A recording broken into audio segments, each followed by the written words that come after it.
On today's episode of the Cryptoverse, I have a chat with Bryan Snappy and John Spock from the PIVX community.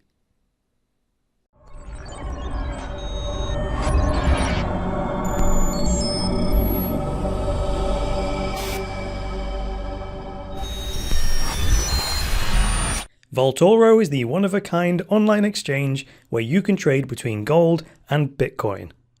Reserves can be audited online at any time and are protected from confiscation and company failure.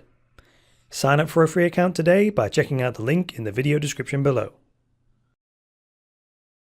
Hi there guys, and welcome to the latest episode of the Cryptoverse, your regular dose of news and commentary on Bitcoin, cryptocurrencies and blockchains. I am your host, Coney. Now today is the 9th of May 2017. This is an interview show, so we'll just get right into it. So today I'm going to share with you a conversation I had with two members of the PIVX community, Bryan Snappy and John Spock. Bryan is sort of the community manager guy, and John Spock is one of the developers. Now I need to be very careful in my preamble here not to pre-frame you in any way. This is a rare occasion where I've published the interview a week after I recorded it. That makes a difference because it's allowed me to reflect on the conversation a lot longer than it normally would. Normally, I record it on one day, edit it, and publish it the very next day. So when I record this preamble before the interview that I release, I don't usually have that long to sit on it and kind of reflect on it, whereas this time I have. And I've had a very different experience as a result. What I thought right after the interview had finished is very different to how I feel a week after having had the time to reflect on it. I would argue that having reflected on it for a week, how I see it now is much more accurate, much more balanced and much more rounded than it would be if I published it and made my comments the very next day. Now I know sometimes you like me to give my opinion, but really my primary responsibility is to report to you and supply you with the information to be able to decide for yourself. So I'm not going to say any more. I'm just going to let you go right into it, and then you can make your mind up as to your perspective on PIVX. So without further ado, I bring you two members from the PIVX community, Bryan Snappy and John Spock.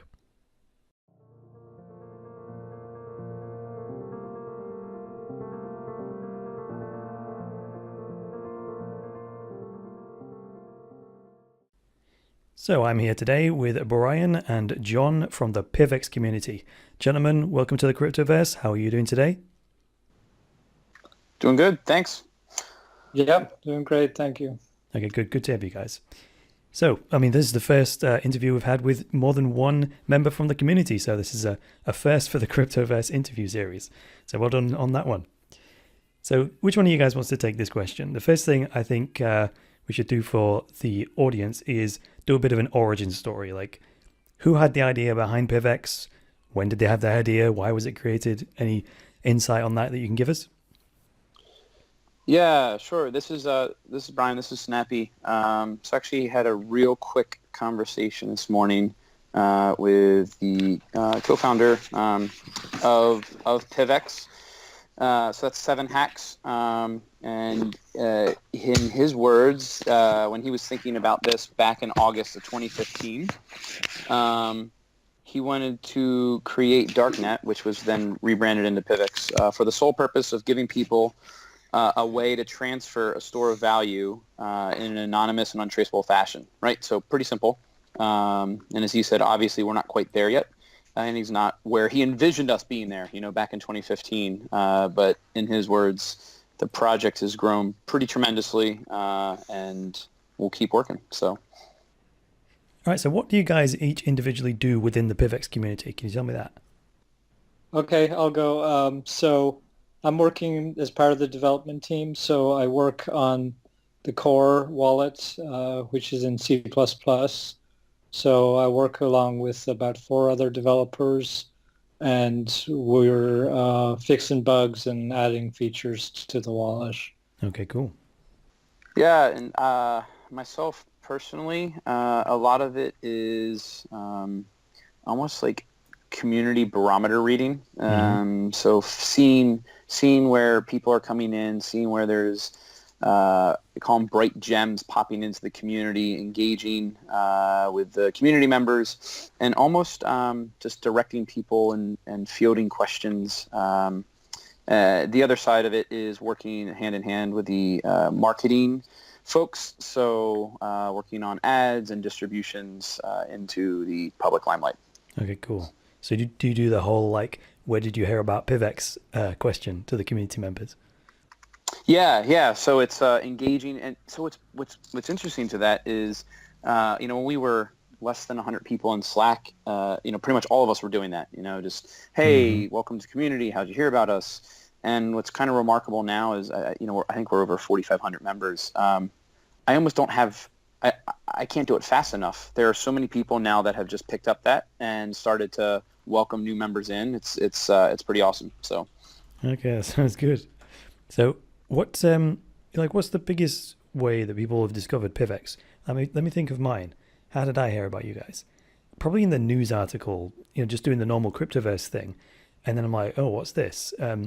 Studied the article and then started researching it and so on. And then the first time I mentioned it on the show, in the comments, the community members were like, oh yeah, we're in this community as well. You should cover it. You should cover it some more.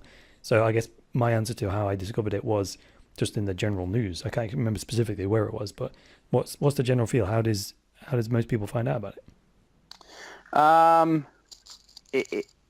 don't think we've been able to quantify yet what's the number one.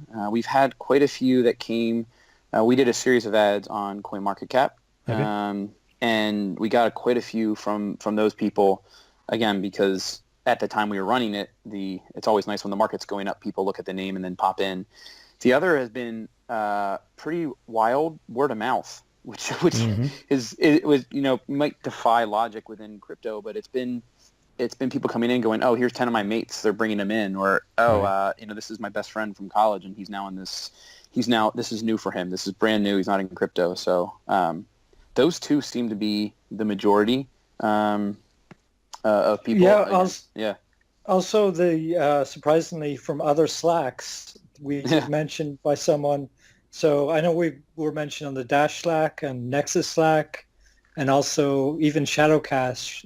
So you'd see like one or two people come in and then 3 or 4 more would come in. They're like, oh yeah, you're from this Slack, aren't you? Okay. So it was kind of funny. I suppose it's good for people to use the same usernames in all the various Slacks so that you can recognize people. I think I've got a Gravatar account. So my thumbnail profile image just automatically comes up on all the different profiles if I use the same email address. But if you use the same username, you can be known in various communities around the crypto world, right?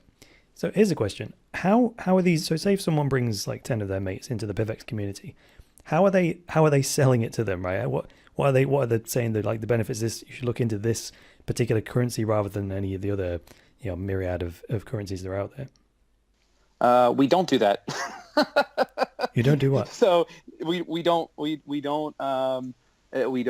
I guess say sell. No. I mean a lot of it. I mean the new community members. I mean what are they highlighting about PIVX that encourages their friends to come into the community is what I mean.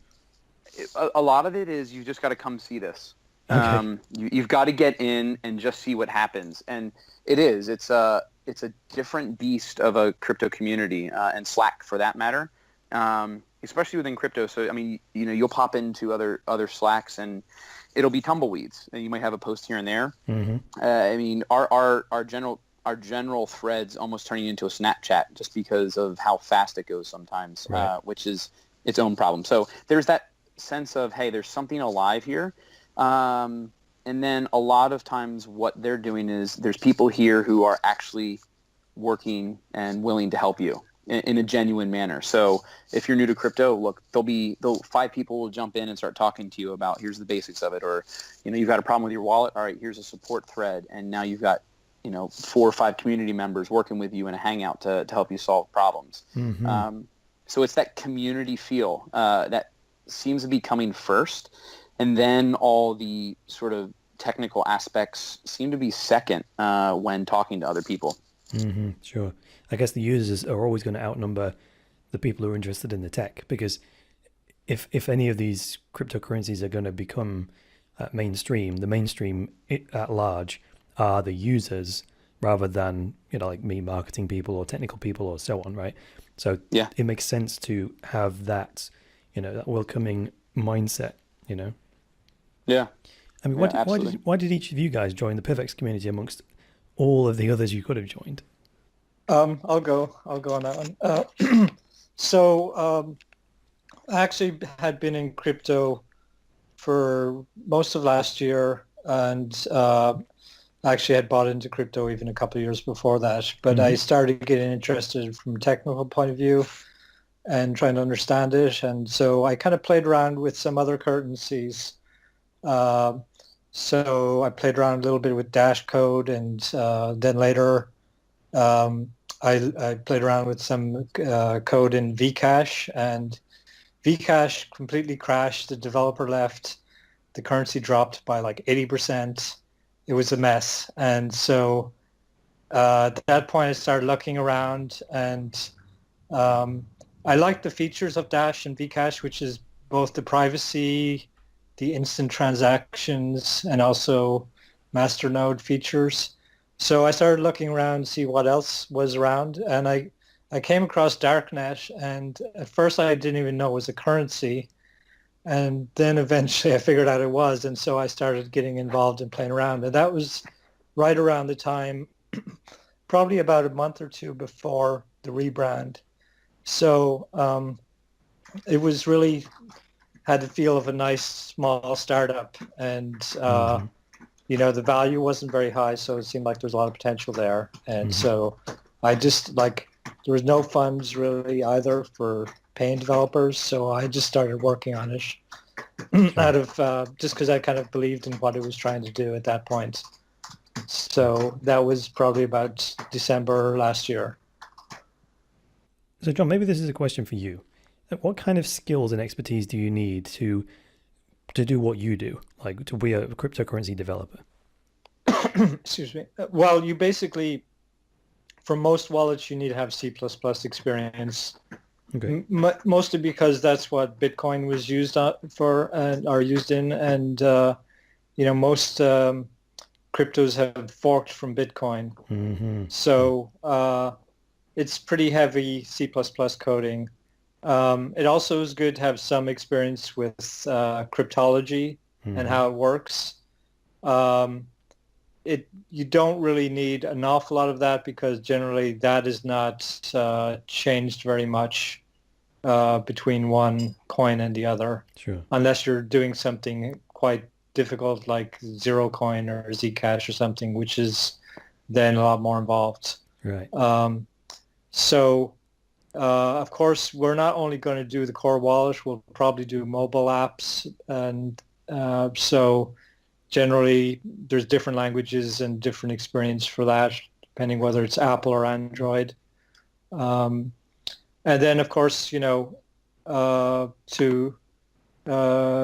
work in crypto, it's not just developers. So we really need people with good marketing skills and good social skills and all those things. And I think that's what's great about PIVX. It's very well balanced with not just developers, but a really great group of people that are really, we've done great marketing. We had some great graphics to go with our marketing and social media presence and all that. So it really, I think, was a great team effort. And I think that's partially why we've been so successful. It's a combination of various factors. Sure. Earlier on, like a few minutes ago, you were talking about like you were a member of another cryptocurrency community. Was it Vcoin or something? And then you say, it kind of crashed and burned. And this is one of the reasons why on the Cryptoverse, I don't, if I do like a market roundup or something, I always say, look, I only stick to the top 20 or something. Because to my mind, if a coin now makes it to the top 20, which today, if I look at coin market cap, you need to be a $50 million plus market cap to make it into the top 20. So my logic there is that at least it's sort of crossed a threshold of some kind, where all of the really, really weak projects will just never see the top 30 probably. They'll do probably what John was saying there. They'll just sort of they'll be burgeoning and then they'll crash and burn, or the developer will leave, or any fundamental flaws will be identified and will kill the project before it causes any or if it even gets off the ground, right? So does that happen quite often? I imagine it does. I don't study the bottom of the coin market cap list, but do you think that happens quite often? And what is that tipping point where a project becomes solid and sustainable? You got some thoughts on that? Yeah. I mean, I can chime in from a non coding developer's perspective in that regard. Sure. I've been involved with some other cryptos as well in other communities. I think there's a blend. If you focus strictly on tech development and don't engage a community, right? You go back to the old marketing thing of you can build the best widget in the world, but if nobody knows about it, then it's not useful, right? And on the flip side, you can build a really shoddy widget and just wrap it around a ton of marketing and get into the market and make a ton of money. Which one? But at that point, what we've seen differently, at least within PIVX, is there's a core component and a heart component to a higher integrity of being human to one another. That, in a lot of cases, in the lower quadrants of the market cap coins, it's tough, right? It's tough because you have to have factors of I'll call it genuineness, right? There has to be a sense of trust inherent in the system for people to get involved. Okay. People inherently trust credit card transactions, right? Why? Because whatever, they've been around. Like you were saying, you trust the top quote unquote 20. Why? They've crossed a threshold. They've crossed a mental threshold. So for those lower coins to be able to move around, and look, moving from 500 to 100 is a big jump, right? Now it might not mean a big market cap, but typically what happens is you'll have core members of a community that make out, right? They do really well. Sure. And a lot of times that's their focus. That's not in all cases. It's a general broad thing. The focus isn't on a community. It's not necessarily on getting integrated into XYZ project. It's more about just doing a crypto. So there doesn't tend to be a vision, or there doesn't tend to be a direction of a purpose. So, gotcha. And I think that's why you see the ones that are at the top. Either they've had a massive influx of energy in the forms of capital, or they've had a massive influx of energy in the form of people, and that will sustain a project through its development lifecycle. Is that what you would plant your flag as being like the differentiating factor about PIVX? In terms of human capital? Well, you talked about bringing the, what do you want to call it, authenticity or the genuineness. Yeah, and this isn't to say that other coins don't have that, right? I mean, at the end of the day, like crypto is just, cryptocurrencies, blockchain, it's a tool. It's something that we as humans are using, right? Yep. It's another tool that we're exploring of how to, in theory, make our world better, right? And do something very different than what's been presented to us. And I think what shines through PIVX is you've got this heterogeneous mixtures of people from all different backgrounds that are resonating in that core, right? So when Satoshi put out, the white paper and that, it changed the world. It revolutionized in a framework of thinking about transactions and ledgers and what can be done with it. And I think what PIVX is getting back to is the human component of that, right? So we went so far into developing the technology and what can be used for and make tons of money and XYZ. And you have a bunch of people that I personally believe the majority of individuals really just, they want to do right. And I mean, that was a lot of the conference we had this weekend. You had people just sitting down, looking at each other going, hey, whatever happens with this thing, it's really good to know you. And sure. let's stay in touch, right? Yeah. So that becomes the old world. Hey, we used to barter. You used to know your butcher. You used to know, who was around you. That's the community feel I think people get involved with PIVX about. So where does that come from, though? Yeah, and how do you maintain it? Because ordinarily, we're in the world of these networked organizations now, right?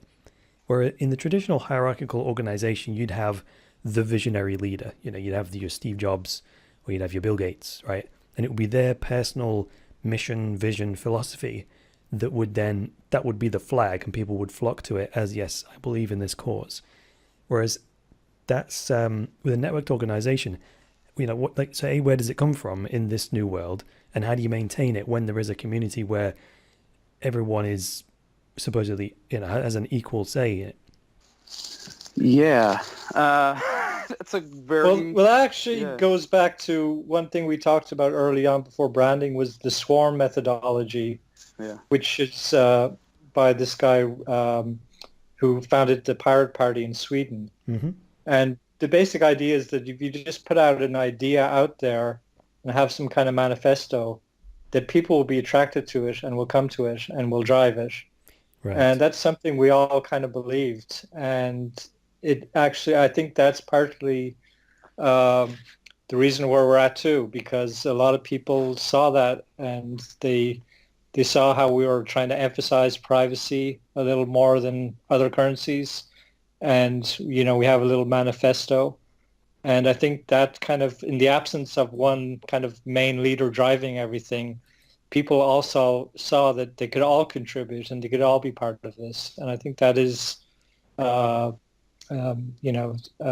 is different from the traditional kind of leader-led corporation. Mm-hmm. That's a good point. Yeah, and Chris, jumping back in of how you sustain it, right? Mm-hmm. So in the traditional top-down model, the sustaining element comes through, it funneling through the top down into people, right? Yep. Okay, you're gonna do this, or I'm gonna give you a raise, or whatever it is. So it's the energy to continue to work or to strive comes from an external source, right? Uh-huh. It's always an external source.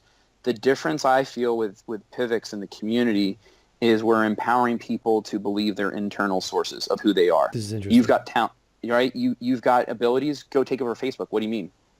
I'm not part of the community. Yeah, you are. Like, you're doing amazing work. Go run it. And the guy who took over, it's insane, right? So this is happening. And I think that's how you can sustain any community, is you either use what I'll call an external force mechanism, or you do an empowering internal power mechanism with people of saying, look, you're great, right? What do you like to do? Sure.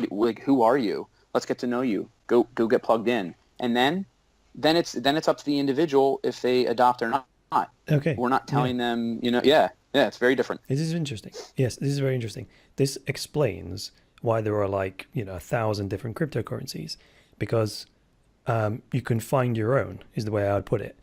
I've covered a few episodes of the Cryptoverse with these experimental private cities.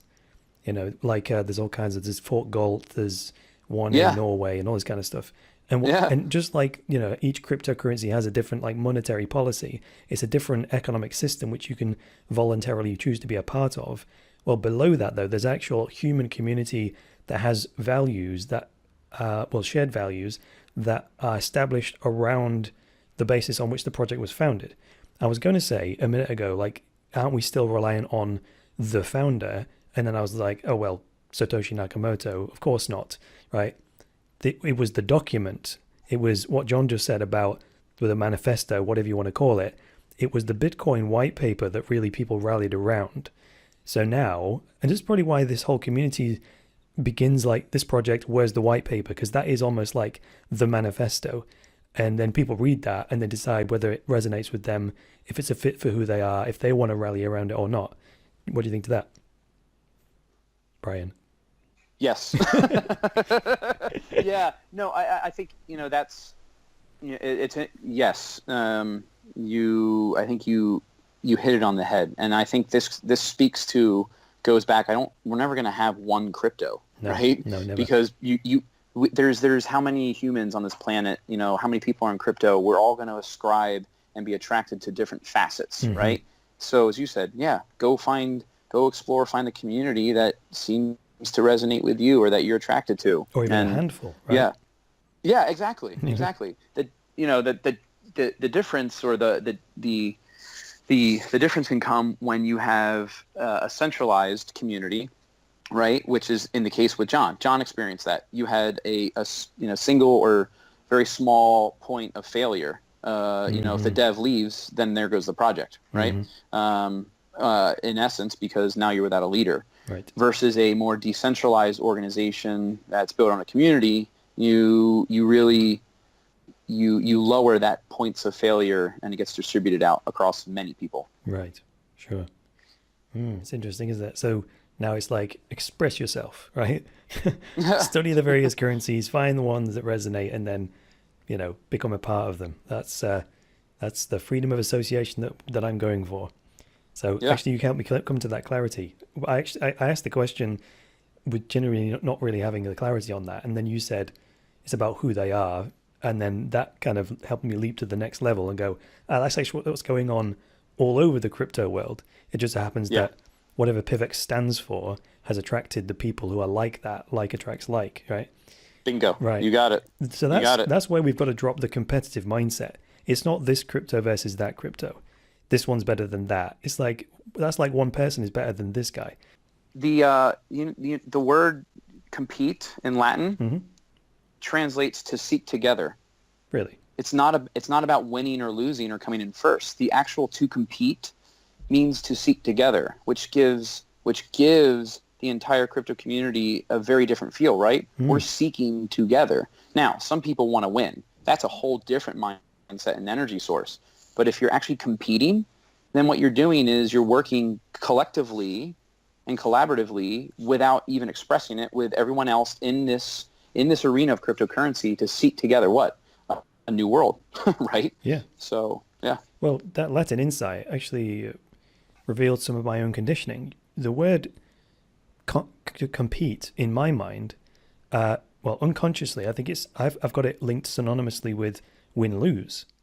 Yeah. Whereas you just revealed it is the true meaning is win-win, which is interesting. To seek together, do you call it? Yeah, to seek together. Okay. You see, I'm going to have to look into that because that is fascinating. That completely changes one's meaning of the word compete and competition. Yes. I think that most of the world has got that wrong. If that Latin origin is correct, then wow, we've all got it wrong. Okay, this is pretty good. I like it. All right, so let's move on to a technical question. So the elephant in the room is like everyone compares PIVX to Dash. That's fine, right? What are the major differences? Because I don't think that's clear to people. The major difference that I see is that PIVX isn't a mineable currency in the terms of proof of work. Is that right? Yeah, that's right. Okay, so how does the mining in the PIVX world work? So PIVX is based on proof of stake, which means that basically rather than having external miners which are running computers to create the coins, the new coins are created by people that already have PIVX. Okay. And they actually have a node on the network, just like a Bitcoin node. And because they have a node on the network and they have a certain amount of PIVX, they are then allowed to essentially compete as well together to find the next block. And it's done in such a way that the computational power to create that block is very low compared to mining. So, which means you don't need a very high power computer. Pretty much any computer will do it. So it's that combination of being on the network and having a certain amount of PIVX already that allows you to stake, which then creates coins. And those coins are distributed. Some go to the person staking and some will go to the masternode owners, which the masternodes are another feature which are similar to Dash actually, to help in other aspects of the network. Okay, so I've actually got the PIVX core wallet running here, and I've actually managed to get the staking feature activated. So I followed the little video tutorial from the PIVX website, and I've now got my little green arrow at the bottom that says I'm now actively staking the balance in my PIVX wallet. So that's kind of interesting. So that's as far as I've got though. So what will happen next? Now I'm staking that. I keep my wallet open, right? And then what's it going to be doing in the background? So you need a certain amount of PIVX to get a relatively fast frequency of staking or creating new coins. So if you only have like 5 PIVX, it might, on average, you might only get a reward block or a block every year or every couple of years Okay. even. So it's really, really low. So reasonably, you need thousands probably of PIVX, at least 1,000 to see something like every day or every week. I forget the actual number. Okay. So yeah, so if you have 10,000 is probably like every day. If you Okay. have, something smaller, it's less frequent. Of course, it's making more sense to me now, right? Because it's like a lottery. So Right. if I'm basically mining individually, maybe I'll win the lottery once a year and get a tiny piece or something. But that's why you want a larger balance, so that it makes it more likely, or at least more frequent, to be getting some of that reward. Right. Okay, that does make sense to me. Okay.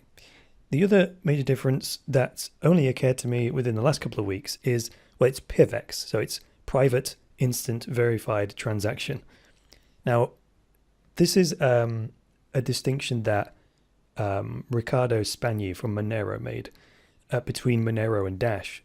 He said, like, well, Monero's privacy is by default, right? So is this the same with PIVX? Are all transactions private by their nature? You don't have to do anything to make them private and instant. Is that correct? No, that's not correct. Since we were a fork of Dash, Mm-hmm. at this point we do have the same model as Dash does Okay. for privacy. Right. So we are working towards adopting the zero coin protocol, which would allow us to make everything private by default. Okay, that makes sense. Because when I was looking at the wallet when I downloaded it like a week ago, the start obfuscation button was there, which confused me because at the time I was like, okay, what I believe about PIVX being automatically private wouldn't make sense because of that button, right? I wouldn't imagine that button was there if it was private by nature. So that's good to know. So you still need to click it in order to do like a coin mixing thing. Is that right? Yeah, that's right. Yeah, and I don't think we were intentionally advertising it as always private. People may have misunderstood that, but that was never something we're trying to convince people that we had at this point. Okay. What about the instant feature? Is that default, or do you have to do anything for that? That's also not default. So this is a feature of the masternodes, which basically allows you to do an instant transaction. So normally transactions have to be verified through the blockchain. And although PIVX blockchain, the blocks are actually close together, they're 1 minute versus like Bitcoin's 10 minute. Mm-hmm. You still need more than one confirmation. You have to go through probably a few blocks to really, really know that block has been confirmed. Right. So the instant transaction, it uses the master nodes, which effectively lock in a transaction, and that can be done in a fraction of a second. So it'll appear on the network like it already has 6 confirmations. So, and like I said, it gets effectively locked in. So to people receiving that, it will look like it's instantly confirmed. Yes. And again, this is pretty much exactly the same how Dash's instant transactions work. Okay, gotcha. Actually, I didn't notice. I don't think I've ever been to the send tab. I could have answered that question for myself because the Swift transaction tick box is actually there. The reason I didn't check it is because I was under that illusion that it was turned on by default. But thanks for clearing that up. It's a good job I asked the question. Which kind of invalidates the next question I was going to ask, is that if they were by default private and instant, does that mean that when you withdraw PIVX from an exchange, they send them instantly in a private way? Well, I suppose the answer to that is no, because they wouldn't bother paying the extra fee or integrating that extra technology. That's probably true, isn't it? Like if an exchange wants to support those more advanced features, that would cause them more work. Is that right? That's probably true. And at least what I've seen in terms of Dash is that some networks, I don't know any of the exchanges that actually support the privacy feature. Right. And there are very few that actually support the instant transaction, although maybe a bit more so now than before. So by default, they probably won't be supported. And it does require more probably collaboration between the developers and the exchange developers to make sure that those features would work correctly. Sure.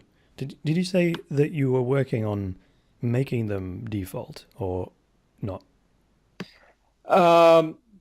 In terms of the privacy, we're working towards that, and potentially even the instant, So I can't say that we can definitely do both of those. So, but there's a lot of details to be worked out. But I think that's where we'd like to go if we could. Okay, cool.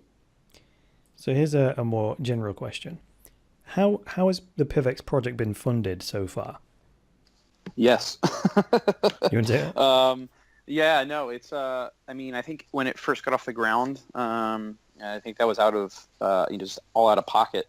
And up until recently, it has largely been the energy efforts and out of pocket for just pumping back into the community. So with each transaction, Spock, you can help me with this one. The governance, which we're working on a new name for that, but the funds or the percent of the block reward that's going to be assigned to help develop the projects and aspects of the coin in the community is now back up. So that means that with every block reward, 10% is going into basically is going to get assigned into those projects. So Okay, gotcha. Okay, makes sense. So are there any latest developments in the PIVX technology that you can share with us, or any, not necessarily the technology, any just general developments in the project that you can share with us? I think we got added to Changely recently. Yes, I saw that. Yeah. So we did have something with POS wallet for a while, but then they decided to not support us.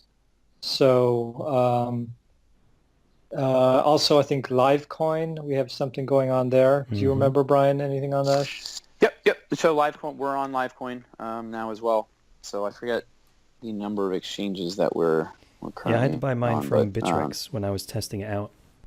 Yeah, so Bittrex, is obviously the big known one, which has been interesting because that's it's been part of the whole discussions about like what's going on with Polo, and it's almost becoming a running thing between PIVX and the rest of the crypto community. But so let's see, markets. I think we are currently now on 14 markets. Okay. So so Litecoin, Litebit.eu, and then Cryptopia, Bittrex. So those are pretty much the biggest. Okay, cool stuff. And of course, Changely is a good one because then you don't even need an account for that. You just boom, straight up. So that's cool. Yeah. Right, so I guess each of you in turn the magic wand question. So Bryan, you can go first. So if you had a magic wand and you could wave it and solve just one problem in the world of Bitcoin, cryptocurrencies, and blockchains, what would it be? This is a very esoteric answer because I think it applies to all aspects of life. I think what it would be is the one problem that I see within cryptocurrencies is you still have that nature of having to win, right, or having to beat out. Sure. And this goes back to what we discussed about The win-lose thing. So the one problem for me that I see is as human beings working together in this. This is a tremendous opportunity for everyone. We're still operating from an old framework of defensiveness, of fear, of control, to a large part. Even though we're working with this new technology and this new ecosystem that provides, an out, as it were. Yes. We're still adopting these old frameworks of conditioning of how we have to deal with one another as human beings.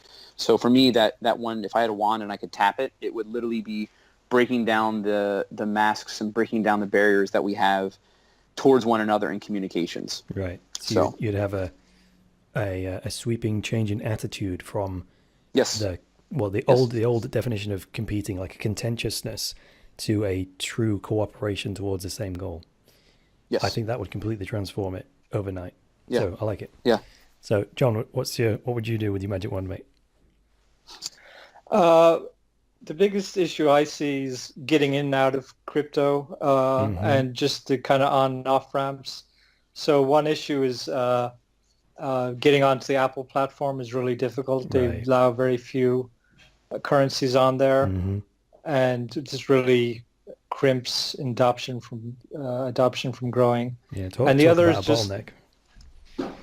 Yeah, and the other is, of course, having to go through Coinbase or other various services to get your crypto. It's still quite difficult for people to get in and out of crypto. Sure. And so I'd like to see some way that could be just a lot easier, less regulations.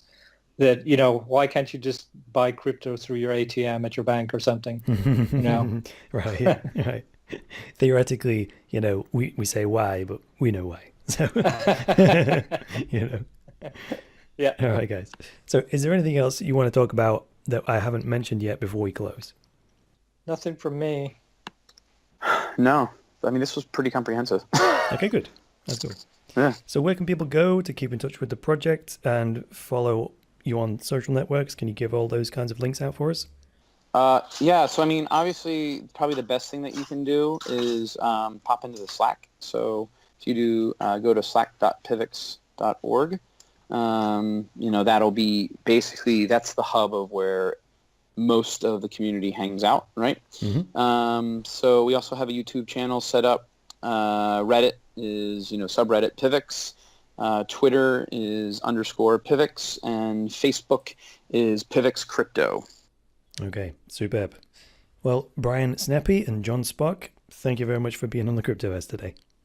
Hey, thank you very much. Thanks very much, Chris. It was great talking. All right, guys, see you soon.